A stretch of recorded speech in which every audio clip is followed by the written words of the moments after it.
بسم الله الرحمن الرحيم. النهارده هنعمل حاجه معظم الناس بتحبها ما بتكرههاش، اللي هي القرنبيط. دي ميه بتغلي عليها شويه ملح، شويه كمون، حوالي معلقتين خل.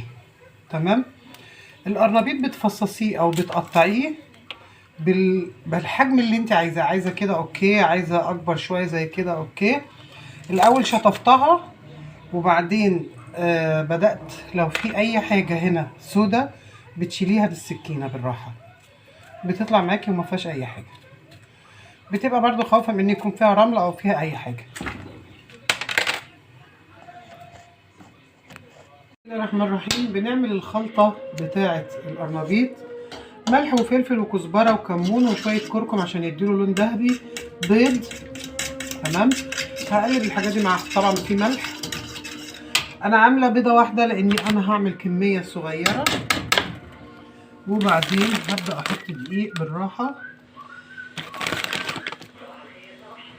انا بحط الشوكه زي المعلقه بس اقل شويه، وهبدا اقلب. وانا بقلب هبدا انزل بالميه. هو المفروض احط بقدونس، شكل البقدونس بيبقى فيه حلو قوي وكمان مفيد وكمان الطعم وكمان عشان الانتفاخ. هبدا الف كده شويه واحده واحده. انا حاطه الزيت بيسخن.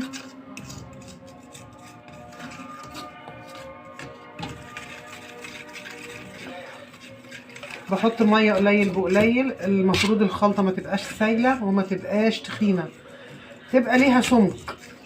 الناس اللي ما بتعرفش، على فكره في ناس كتير جدا ما بتعرفش تعملها، فاهي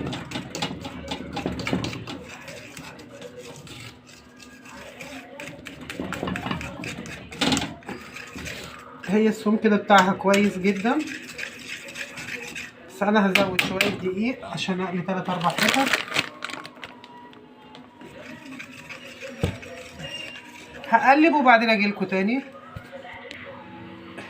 ادي السمك بتاع الخلطه وسط كده، عامل زي سمك العسل الاسود. كل حاجه حطيها واحده واحده هتطلع معاكي مظبوطه وزي الفل. يعني حطي الدقيق واحده واحده، حطي الميه واحده واحده، حطي البيض واحده واحده. عايزه ما تحطيش ميه وتحطي بيض بس، حطي زي ما انت عايزه. اللي انت عايزه تعمليه اعمليه، المهم تعمليه صح.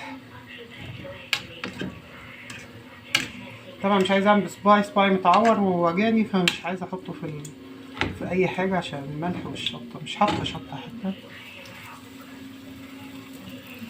وبعد ما يتحمر هوريه الزهره لتحت كده واجس شويه. بص هنا اهي عشان لسه ما الشوكه مش بتدخل.